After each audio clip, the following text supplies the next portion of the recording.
जय हिंद। चाइना ने अमेरिका के B-2 विमान का कॉपी करके खुद का S-20 विमान बना लिया। ये एक स्टील्थ बॉम्बर है। स्टील्थ क्या होता है और बॉम्बर क्या करते हैं? स्ट्रेटेजिक बॉम्बर होते हैं। ये रडार के पकड़ में नहीं आते हैं। अब ये भारत के लिए एक बहुत बड़ा सिक्योरिटी कंसर्न है, क्योंकि ये भारत के पास घूमेगा और रडार में पकड़ में नहीं आएगा। लेकिन इसको पकड़ने के लिए ओवर द होराइजन रडार होता है। अब हम ये दोनों की टेक्नोलॉजी को समझते हैं कि ये ससुरा बचता कैसे है और ससुरा पकड़ कैसे लेता है। देखिए, अमेरिका ने बहुत ही पहले, ये 90 के दशक में अमेरिका ने अपना B-2 बॉम्बर को बनाया था। इसने कई युद्ध में भी भाग लिया है और इसी का कॉपी करके चाइना ने S-22 बॉम्बर बना दिया। ये जो है ये एक स्ट्रेटेजिक बॉम्बर है। बॉम्बर मतलब होता है ये बहुत ज़्यादा मात्रा में बम ले जाते हैं सब, बहुत ज़्यादा। मिसाइल उसाइल नहीं मारते, सब बम ही गिराते हैं सब बॉम्बर से ऐसे, और थोड़ा मोड़ा नहीं, बहुत ज़्यादा ले जाते हैं सही सा। स्ट्रेटेजिक का मतलब होता है बहुत दूर तक जाते हैं और परमानेंट डैमेज करके आते हैं। जैसे स्ट्रेटेजिक, यहाँ देखिए ये राफेल है, ये स्ट्रेटेजिक नहीं है, ये टेक्टिकल है। स्ट्रेटेजिक दूर तक जाते हैं। अब राफेल दूर तक नहीं जा पाएगा। अब यहाँ से कह दीजिएगा कि फ्रांस उड़ के चल जाओ, सोचना जाइए नहीं पाएगा, बीच में रुकेगा। इवन ये फ्रांस से आया भी था तो दुबई में रुका हुआ था, उसके बाद ये इंडिया में आया। तो ये टेक्टिकल होते हैं। टेक्टिकल मतलब कम दूरी पर जाते हैं, लेकिन इनके पास हथियार बड़े खतरनाक होते हैं।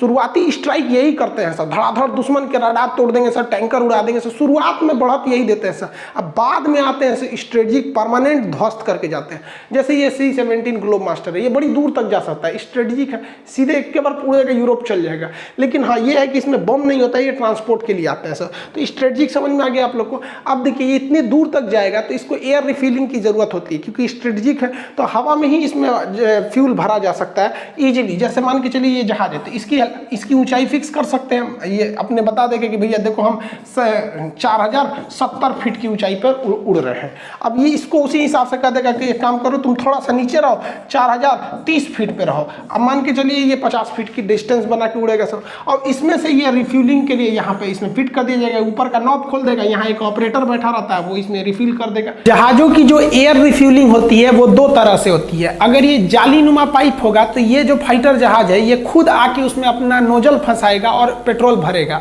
और कुछ जहाजें ऐसी होती हैं जो अपना नोजल नहीं फंसा सकती हैं, तो उसमें एक पीछे क्रू मेंबर बैठा होता है। जैसे यहाँ ये क्रू मेंबर है, ये दूसरे जहाज में भरेगा जिसमें खुद नोजल फंसाने की क्षमता नहीं होती। जैसे ये बड़ा सा जहाज है, ये जो बड़ा जहाज आ रहा है इसमें क्षमता नहीं है, तो आप देखेंगे इसके मुंह पे ये खाली जगह बना है। तो ये जो ऊपर जहाज के पीछे बैठा रहता है ऑपरेटर, वो इस जहाज में देख के भर लेता है। ये पायलट केवल उस जहाज को नीचे ले आके लगा देता है। तो जैसे जिसमें नोजल फंसाने की क्षमता है वो खुद आके फंसाते हैं, जिसमें क्षमता नहीं है उसका क्रू मेंबर, जैसे इसमें क्षमता नहीं है, इसका यहाँ भरने वाला जगह है तो ये अपने जहाज को ले आके रख देगा और ऊपर से जो ऑपरेटर बैठा है वो इसमें ले आके भर देगा। आप समझ गए होंगे air refuelling. Mid air refuelling के द्वारा इसे बहुत लंबे दूर तक ऑपरेट किया जा सकता है।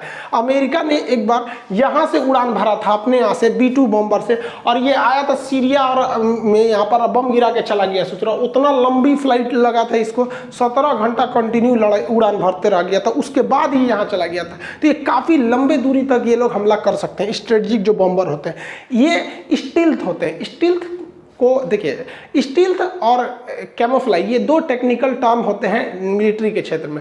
इसका मतलब होता है कि अपने शरीर को छुपा लेना। अब जैसे मान के चलिए ये देखिए ये कैमोफ्लाइज कर रहे हैं, इसको ऐसे ही स्टील्थ होता है।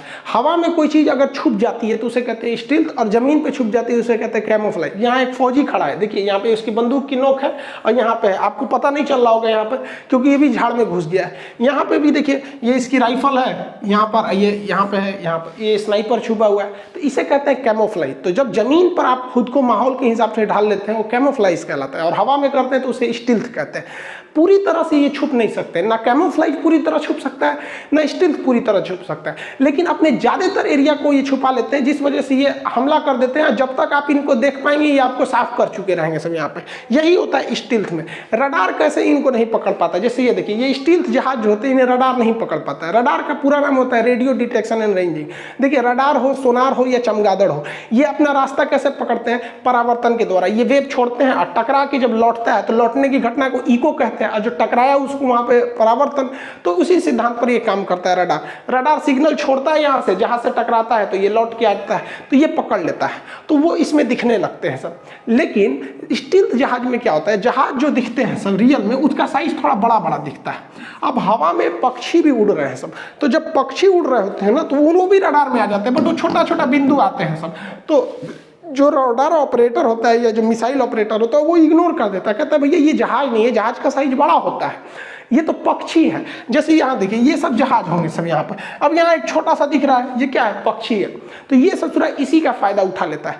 ये पूरी तरह से रडार में नहीं छुप पाता है, लेकिन इतना छोटा इसका फिगर बनता है कि कंफ्यूज हो जाते हैं लोग कि ये पक्षी है कि रडार जहाज है। तो रडार ऑपरेटर कहता है रुको इसको पास आने दो, जैसे जैसे वो पास आएगा थोड़ा थोड़ा बड़ा होगा। तो इस सूरत में ये इतना पास आने के बाद पता चलता है नहीं रे भैया ये जहाज है, तब तक ये आके बम गिरा चुका होता है। अब ये कैसे अपना फिगर यानी सिग्नेचर छुपा लेता है रडार पर, रडार फिगर उसको समझिए। रडार इस तरह से वेव छोड़ता है, तो ये क्या करता है, ये जान जाता है आज करके इलेक्ट्रॉनिक वॉरफेयर में कि ससुरा ये वेव अगर टकरा के लौट गया तो इस रडार को बता देगा। एक काम करते हैं इसको लौटने ही नहीं देते हैं। तो 100% तो कुछ पॉसिबल नहीं होता है, लेकिन ये सोचते हैं कि कुछ ना कुछ तो 80% भी अगर सोख लेंगे तो हमारा 100% फिगर नहीं बनेगा, 20% बनेगा और रडार ऑपरेटर कंफ्यूज हो जाएगा कि शायद ये पक्षी है। तो इसके बाहर इस पे क्या लगा दिया जाता है, एक कार्बन फाइबर जो होता है और आयरन बॉल का पेंट कर दिया जाता है। वो इस स्पेशल प्रकार के आते हैं, करोड़ों के मिलते हैं। इस जहाज के बाहर जब पेंट कर देते हैं तो ये क्या करता है 50% वेव को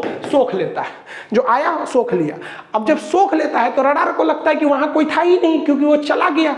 उसको ये नहीं समझ में आता है सोख लिया, क्योंकि रडार बहुत सारे वेव को छोड़ता है। तो जो वेव नहीं टकराते हैं तो रडार को लगता है कि हाँ वहां कोई नहीं था तो चला गया, वहां पे जहाज नहीं थी। तो ये क्या करता है 50% सोख लेता है, लेकिन 50% भी तो बचा, बड़ा जहाज नहीं दिखेगा, छोटा दिखेगा।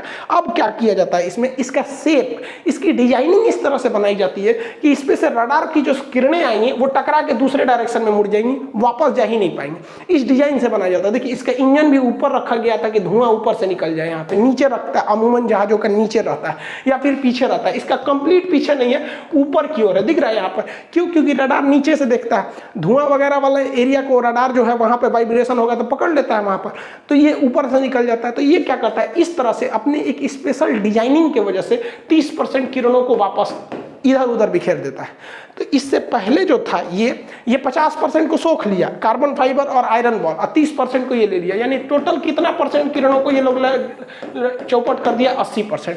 तो रडार पे कितना दिखेगा 20%। तो रडार पर जब दिखता है 20% तो लगता है कि कोई पक्षी है। तो कंफर्मेशन के लिए किया जाता है कि पास आने दो, पास आएगा तो उतना ही छोटा दिखेगा, उतना ही छोटा छोटा छोटा, लेकिन यहाँ जब एकदम पास आ जाएगा तब लगेगा नहीं अब बबुआ ये तो जहाज था। तब यही गड़बड़ हो जाता है स्टील्थ के साथ। अब जैसे आप ही समझिए ना, मान के चलिए आप दूरबीन से देख रहे हैं और आपको कहना है कि हाथी आएगी तो रोकना है। और दूरबीन से देख रहे हैं हाथी, सोच रहा बकरी दिखाई दे रही है, आप कहेंगे ना बकरी है तो बकरी है बकरी, और पास में आ जाएगा तब कहेंगे रे ससुरा हाथी है ये तो, यहाँ पे गड़बड़ा जाएंगे, पिटा जाएंगे आप वहाँ पर, आपको लगेगा दूरबीन की गड़बड़ी हो। तो टेक्नोलॉजी यूज किया वैसे। अब मान के चलिए आपसे कोई कह रहा है कि शेर आएगा तो उसको रोक देना, गोली मार देना वहाँ शेर में, और आपको लग रहा है कि तो कुत्ता आ रहा है, आप टहल लेंगे इस शेर से न मारना है, तो कुत्ता आ रहा है यहाँ पर, कुत्ता को क्या करना है, लेकिन वो तो स्टील टेक्नोलॉजी है। ऐसे एक सरदार जी थे, सरदार जी अपने कुत्ता को टहलाने निकले थे। तो उनके कुत्ते को देखकर उनका पड़ोसी बोल रहा है कि सरदार जी आपके कुत्ते की शक्ल तो शेर जैसे मिल रही है। तो सरदार जी गुस्सा हो गए, पड़ोसी पे कहे चुप, ये कुत्ता नहीं शेर ही है, प्यार के चक्कर में पड़ के इसकी शक्ल कुत्ते की जैसे हो गई। इसलिए लड़का लोग को भी कहते हैं पढ़ाई वढ़ाई कर लेना तो शक्लों बिगड़ जाएगा, करियरों बिगड़ जाएगा। किसी भी स्टील्थ जहाज की जो सबसे बड़ी खराबी होती है वो उसका हार्ड पॉइंट होता है। देखिए जो बम रखा जाता है ना, ये जहाजों के हार्ड पॉइंट पर रखा जाता है। विंग्स के साइड में जो जगह होते हैं, पॉट बने होते हैं जिसमें बम मिसाइल को रखा जाता है, उसे हार्ड पॉइंट कहते हैं। अब जो जहाज होती है ये स्टील्थ होती है, ये बम वगैरह स्टील्थ नहीं होते, क्योंकि स्टील्थ टेक्नोलॉजी को बनाने में बहुत ज़्यादा खर्च होते हैं। तो बमों को भी स्टील्थ रखा जाएगा तो बहुत ज़्यादा कॉस्ट आएगा, इसलिए इसे अलग से चैम्बर बना के अंदर रखा जाता है। जब बम गिराना होता है तो चैम्बर खुलता है और वो ड्रॉप कर देते हैं, उसका चैम्बर बंद हो जाता है। तो जब ये ड्रॉप करते हैं तो उस समय तक हल्का सा ये रडार में आता है, लेकिन फिर कोई फर्क नहीं पड़ेगा, क्योंकि रडार में ये आएगा, ये गिरते रहेगा, ये तो उतना अच्छे से आता नहीं है, यहाँ पे ये बंद हो जाता है। अब अमेरिका का ना जैसे ये B-2 बॉम्बर है, ये खतरनाक स्टील्थ है, और F-22 ये खतरनाक मतलब फाइटर है, ये मिसाइल मारते हुए आगे बढ़ता है, ये बम गिराते हुए आगे बढ़ता है। तो चाइना ने एक बार दावा किया था कि उसने F-22 रैप्टर को अपने रडार में पकड़ लिया। एक्चुअली एक एयर शो के दौरान F-22 है जो हवा में रिफिलिंग कर रहा था, उसका एक्स्ट्रा फ्यूल टैंक भी था, तो वो उस फ्यूल टैंक को पकड़ लिया। तो ये कह रहा है कि हम पूरे रडार इसको पकड़ लिया, ऐसा नहीं होता, ये बहुत कम सिग्नेचर आता है, मतलब इसका फिगर बहुत कम आता है रडार में, और ये एक साथ बहुत ज्यादा बम ले जा सकते हैं। अमेरिका वाला B-2 तो बहुत ज़्यादा लेके चला जाता है, और ये उसका कॉपी करके S20 जो बना है चाइना, इसकी क्षमता उतनी नहीं है, तनी मनी लेके जाता है, उतना हल्ला कर रहा है कि ढेर ले जाता है। वैसे भी ये सब B2 हो या S22 हो, तिब्बत के पठार पे दोनों की सांस उखड़ जाएगा। रीजन क्या है कि ये सब जो है, ये कोई भी, ये सब में फ्यूल पड़ता है, फ्यूल को जलने के लिए ऑक्सीजन चाहिए, और तिब्बत का पठार और हिमालय के एरिया में ऑक्सीजन का लेवल इतना कम हो जाता है कि इन लोग को अपनी पूरी क्षमता में 50% की कमी करनी होती है। तो ये जो है इतना तो ये ले ही नहीं जा सकता, 50% करेगा। अभी ससुरा चाइना है, इतना ले जा रहा है ना, तो इसका 50% करेंगे यहाँ पे, इतनी सा ले जाएगा यहाँ पर, लेकिन फिर भी इसका स्टील्थ है, ये हमारे लिए कंसर्न है। अब देखिए ये स्टील्थ जो होते हैं सब, ये कारपेट बॉम्बिंग के लिए कर देते हैं सब, मतलब इनके पास इतने बम होते हैं कि किसी भी एरिया को ये पूरी तरह से बिछा के चले जाते हैं, कालीन की तरह। इसी को हम कहते हैं कारपेट बॉम्बिंग। तो पहले जो फाइटर जहाज होते हैं दुश्मन के बड़े बड़े एरिया को उड़ा देते हैं, और उसके पीछे से आते हैं कारपेट बॉम्बिंग के लिए करके चले जाते हैं सब। अब चाइना को क्या लगा, उसको लगा कि उसने बना लिया, अपने S22 बना लिया है, अब S20 बना लिया, अब ये तो रडार में उतना आएगा नहीं, भारत रडार पकड़ते रह जाएंगे। इसको लगा कि ये हिमालय वाले एरिया में है, यहाँ पे इसने डिप्लॉय किया है अपने S20 रडार को, सॉरी बॉम्बर को, और उसको लगता है कि भारत में खूब बढ़िया से यहाँ पे लगाएगा। भारत भी अभी यहाँ पे आर्मी अपनी बढ़ा रहा है, यहाँ लद्दाख से लेकर अरुणाचल प्रदेश तक एक्स्ट्रा फौज भेजी जा रही है काउंटर करने के लिए यहाँ पर। तो देखिए ये बात हकीकत है कि ये रडार में उतना नहीं आता है, लेकिन इसको पकड़ने के लिए ओवर द होराइजन रडार बनाया जाता है। देखिए ये फायदा किस चीज़ का उठाता है, दो चीज़ों का। एक पहाड़ का, अगर कोई जहाज पहाड़ के उस साइड रहेगा और रडार इस साइड रहेगा तो पहाड़ रोक देगा, रडार में नहीं आएगा। दूसरा पृथ्वी के होराइजन, होराइजन मतलब होता है ऐसे घुमाव। अब जब ज्योग्राफी आदमी पढ़ाता है तब बताते हैं कि पृथ्वी की आकृति जियोड होती है, जियोड जो गोल नहीं है, आलू की तरह ढचकल पचकल है। लेकिन अन्य टॉपिक रहता है तो आदमी नॉर्मली बोल देता है पृथ्वी गोल है, बट एक्चुअली पृथ्वी जो है वो जियोड है। तो अभी ये तो रडार का टॉपिक है, तो इसमें सोच रहा पृथ्वी पे फोकस काहे करेगा आदमी। तो पृथ्वी को हम गोल कंज्यूम कर सकते हैं ऐसे। अब यहाँ पे एज्यूम इसको कीजिए कि आप पृथ्वी क्या है, गोल है। अब यहाँ पर दो चीज़ें देखिए, ये जो रडार है ये इस जहाज को पकड़ लेगा क्योंकि ये इसके रेंज में आ रहा है, ये जहाज तो पकड़ा जाएगा यहाँ पर, लेकिन ये जहाज को देखिए ये नीचे की ओर है। अब ये दो चीज़ों से बच जाएगा, एक पृथ्वी के होराइजन से बच गया यहाँ पर कर्व की वजह से, दूसरा इसके ऊपर जो पहाड़ है ये इस वेव को रोक देंगे। अब क्या होगा, ये जहाज ये तो यहाँ से आ रहा है बिना इसके नज़र में आए हुए, और जब ये अचानक इसके नज़र में आएगा तब तक वो इसको मार चुका रहेगा, क्योंकि रडार के पास अपना हथियार तो है नहीं है। ये दूसरे को बोलेगा, दूसरा आएगा, तब तक ये धो के चला जाएगा। यही फ़ायदा उठाते हैं सब मतलब जो भी स्टील्थ जहाज होते हैं किसी पोजीशन पे। तो ओवर द होराइजन रडार इसी का सोल्यूशन होता है। ये क्या करता है, ये डायरेक्ट पृथ्वी को, जैसे पृथ्वी है यहाँ पर, अब यहाँ रडार लगा हुआ है तो ये वेव छोड़ेगा तो मैक्सिमम वेव इधर जाएगा, खूब से खूब डाउन करेंगे तो ऐसे हो सकता है। लेकिन कोई जहाज अगर यहाँ पर है तो ये नहीं हो सकता है। तो ये क्या किया गया है, इसमें हम लोग आयन मंडल का प्रयोग करके पहले वेव को अंतरिक्ष में भेजते हैं, उसके बाद लौटने देते हैं उसको, ये प्रयोग किया जाता है। इसका क्या है, सिंपल सा, हम लोग रहते, हमारे ऊपर वायुमंडल की परतें हैं। हम जिस एटमॉस्फेयर में रहते हैं उसका पहला लेयर होता है troposphere, stratosphere, mesosphere, ionosphere and exosphere. तो आइनोस्फीयर में कॉस्मिक रेस पाई जाती हैं, बहुत खतरनाक होती है इसी यहाँ पर। ये नीचे से आने वाली वेव को लौटा देती हैं। अब यहाँ से कोई वेव को छोड़िएगा ना तो ये लौटा देगा नीचे वापस, यही लौटा देता है। इसी का फायदा किया उठाया जाता है। Over the horizon radar OTH क्या करता है, पृथ्वी का ये जो कर्व है इसे हम होराइजन कहते हैं, तो इसके ऊपर से जाता है, इसलिए इसे कहते हैं ओवर द होराइजन रडार। ये भेजेगा वेव को, बहुत हाई बीम को भेजता है, यहाँ पर हाई फ्रीक्वेंसी हाई बीम की इंटेंसिटी को वेव को भेजेगा। टकरा के जब आएगी तो वो ऑलरेडी लो हो जाएगी, क्योंकि कोई भी चीज़ टकराने के बाद उसकी पावर लो हो जाता है। तो हाई सिग्नल जाएगा, पावर लो हो जाएगा। और अगर यहाँ पे कोई जहाज है तो ये लौटते टाइम पे इस एरिया में अगर कोई भी जहाज है तो उस पर अगर वो टकराता है तो यहाँ एक कंपन पैदा कर देगा, एक डिस्टरबेंस पैदा करेगा। उस डिस्टरबेंस को ये यहाँ से क्या करेगा, रिसीव कर लेगा और अपने सॉफ्टवेयर में उसको डाल के बता देगा कि हाँ भैया यहाँ पे कुछ हो रहा है। तो सबसे पहले ये हाई बीम को फेंकते हैं और वापस इसको ले लेते हैं सब। अब इसमें एक चीज़ देखिए, ओवर द होराइजन रडार में एक समस्या ये थी क्योंकि इसमें एक ट्रांसमिशन के लिए अलग चाहिए और रिसीविंग के लिए एक अलग एंटीना चाहिए, दोनों के लिए अलग अलग चाहिए। जैसे यहाँ से आप अगर ध्यान दीजिए तो यहाँ से हाई पावर का बीम फेंका गया, ये स्ट्रेटो आयनोस्फीयर है जो आयन मंडल होता है, यहाँ से टकरा के गया, इन जहाज़ों से टकराएगा और यहाँ पे हलचल होगा। तो इस हलचल को पकड़ने के लिए हमारे पास एक अलग से एंटीना होना चाहिए जो सिग्नल को पकड़ ले, और वो काफ़ी लंबी एरिया में होना चाहिए। अब ये लंबा एरिया में क्यों होना चाहिए समझिए। जैसे यहाँ पर देखिए एक पहाड़ है और ये दो जहाज है सब, और यहाँ पर रडार लगा हुआ है, ये ट्रांसमिशन के थ्रू भेज रहा है आयन मंडल में हाई बीम को, ये टकराएगा वापस आएगा लो बीम पे। इस लो बीम पे जैसे ये जहाज आएगा तो यहाँ पर इसमें डिस्टरबेंस आएगा, वेव जो है बिखर जाएंगे। अब इस वेव को बिखरेंगे तो ये आगे पहाड़ है, इसको तो कोई ले नहीं पाएगा, ये तो वेव को भी ढक लेगा। तो एक लंबा सा रिसीवर एंटीना चाहिए यहाँ पर जो बहुत बड़े एरिया को कवर कर सके और वो इस हलचल को पकड़ लेगा। ये रिसीव करने वाला, हलचल को रिसीव करने वाला बहुत सेंसिटिव रडार चाहिए। अब देखिए हलचल कैसे, आप इसको समझिए कैसे। जब कभी भी आप नदी के किनारे खड़े रहते हैं तो आपका ध्यान इधर रहता है, अचानक कोई नदी में अगर कंकड़ मारा या नदी में इस तरह से कंपन हुआ, आप फटाक से समझ जाते हैं सोचो कुछ हो रहा है यहाँ पे। आप उस चीज़ को नहीं देखे हैं कि वहाँ कोई कंकड़ मारा या मछली ऊपर आई है, लेकिन आप इस वेव को देख के पता कर लेते हैं। ये वेव काफ़ी देर तक रहती है, ऐसी ही वेव हवा में बनती है बट हम उसे नहीं देख पाते, लेकिन रडार उस वेव को देख लेता है। जिस तरह से पानी में अब उल्लू को खड़ा कर दीजिएगा नदी के किनारे तो ससुरा ई वेव को भी नहीं देख पाएगा, उसी तरह हम लोग की आंखें हवा में वेव को नहीं देख पाती है, लेकिन रडार उस हवा में देख लेता है, पकड़ लेता है।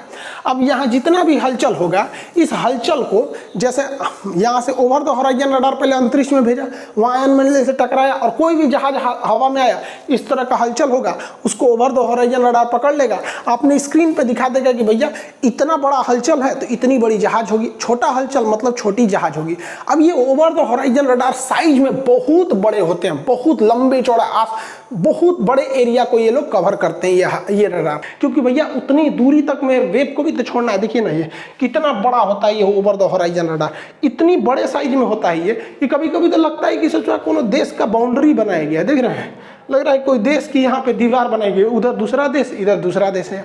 ये देश नहीं है भैया, ये रडार है। इतना हाई पावर का छोड़ता है ये बीम जिसका कोई हद नहीं, और इसमें मॉड्यूल्स लगाए रहते हैं, इसका पावर कंजम्पशन बहुत तगड़ा रहता है। ये नॉर्मली बनाना बहुत मुश्किल है, छोटे रडार में नहीं हो सकते, इसका एरिया बहुत ज़्यादा चाहिए होता है इसके लिए यहाँ पर। अब ये इतने ऊँचे होते हैं, देख रहे हैं बादल में घुस गया है यहाँ पे तो बादल आ गया है, बादल के ऊपर चले गए सर ये, और इससे बचना एकदम मुश्किल हो जाता है। इसमें रिसीवर बहुत तगड़े लगे रहते हैं सब, हल्का भी हलचल हुआ, यहाँ इतने रिसीवर लगे हैं सब, यहाँ पर उतनी हाइट पर खूब ज़्यादा रिसीवर लगाए रहते हैं सर। ये रिसीवर क्या करते हैं, थोड़े से भी हलचल को ना, जहाँ कुछ हलचल हुआ तुरंत वायुमंडल में तुरंत इसको समझ जाते हैं सर और बता देते हैं सर। यहाँ पे देखिए बकलोलवा ससुर ए पे ही नाचने चल गए हैं, उलट जीवा ससुर तो नहीं। ओवर द हॉराइजन रडार यानी OTH रडार कितना खतरनाक है आप ऐसे समझिए कि चाइना ने जो H-20 बनाया है, इसका बाप है अमेरिका का B-2 विमान जो है अमेरिका से उड़ान भरा, और ये उड़ान रूटीन उड़ान भर के वापस आया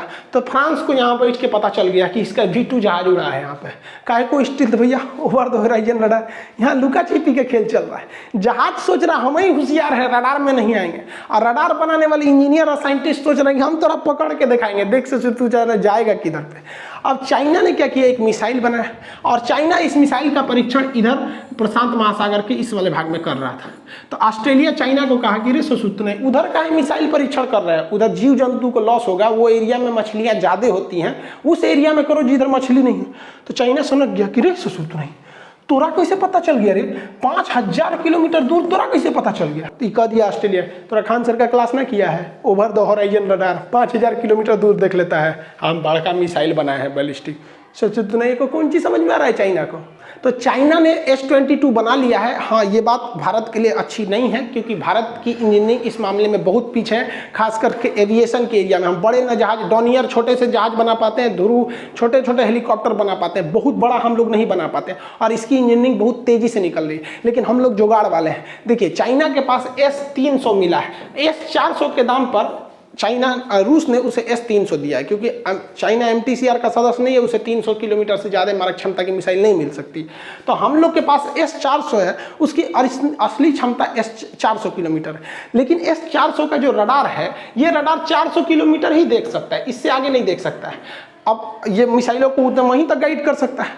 अब जरा सोचिए कि अगर हम लोग इस रडार को over the horizon radar OTH radar से अगर इंटीग्रेट कर दें तो ये रडार जो है ये डाटा किसको दे देगा, इस 400 को दे देगा कि भैया इधर है, और ये किसको दे देगा, इस मिसाइल को दे देगा कि भाई तुमको उतना दूर जाना है। अब आप कहेंगे कि सर जी ये मिसाइल की तो क्षमता नहीं है, इनमें इतने मसाले भरल है, मान के चलिए 5 रुपये वाला रॉकेट तनिए उड़ता है, 25 रुपये वाला ज़्यादा उड़ता है, ससुरा में क्या करना है, ससुरा और बुरादा भर देगा आदमी, भारत वालों को जुगाड़ की कमी है तो इनसे और भर देगा यहाँ पर, है कि नहीं आप। तो जब हम इसे इंटीग्रेट कर देंगे तो और खतरनाक हो जाएगा। इसको लग रहा था कि यही होशियार है, भैया ये हिंदुस्तान है, ससुर जी समझ में आए ना, ये हिंदुस्तान हमेशा जुगाड़ पे चलता है। हम लोग बचपन से जुगाड़ सीख लेते हैं। बचपन में क्रिकेट खेलते समय गेंद जो होता है बॉल अगर नाली में चला गया तो अपवित्र हो जाता था, तो उसको निकाल के 3 बार पटक देते थे, कहते थे 3 बार पटक दिया ना अब शुद्ध हो गया। इसको पता नहीं, समझता है यही इंजीनियर ज़्यादा ससुर तो इसको इंजीनियरिंग क्या समझ में। हम लोग के यहाँ दुनिया में सबसे पहले जब वाईफाई ब्लूटूथ नहीं था ना, तभी हम लोग बचपन में वाईफाई लगाते थे। किसी से गुस्सा हो गया तो लोग कट्टी, ये पहला वाईफाई था, फिर बोलना है हाँ ले मिट्टी यहाँ पे। एक समझ में आता है कि एक इंजीनियरिंग तेज है यहाँ पे। हम लोग का ससुराल का बच्चा जो होता है ना छोट छोट 2 महीना 3 महीना का, वो सब ससुराल टेक्नोलॉजी समझता है, वो भी सब सिग्नल समझता है। पेशाब नहीं करेगा ना तो क्या मम्मी पापा कहेंगे पेशाब कर लो, नहीं करेगा तो कहेंगे तुरंत कर देगा वो। सोचो तो नहीं, ओकरा रडार सिखाएंगे लोग हम लोग को। तो ये भारत की भी कमी है, कब तक जुगाड़ पे चलेंगे लोग। ये बात अलग है कि हम लोग का जुगाड़ कहीं कहीं कारगर हो जाता है, लेकिन अब वो दौर आ गया है 21वीं सदी। अब हमें फ्रंट फुट पर रहना पड़ेगा। पता चलता है चाइना ने कुछ कर दिया, अमेरिका ने कुछ कर दिया, पाकिस्तान ने कुछ किया, अब हम उसको जुगाड़ के हिसाब से उसे काउंटर करने पर लगते हैं, तो ये भी ठीक नहीं है। अब हमें अपने पुराने ट्रैक रिकॉर्ड को बदलना चाहिए। तो आई होप आपको स्ट्रेटेजिक बॉम्बर ये सब समझ में आ गया और होराइजन रडार भी समझ में आ गया। मिलेंगे नेक्स्ट क्लास में। जय हिंद।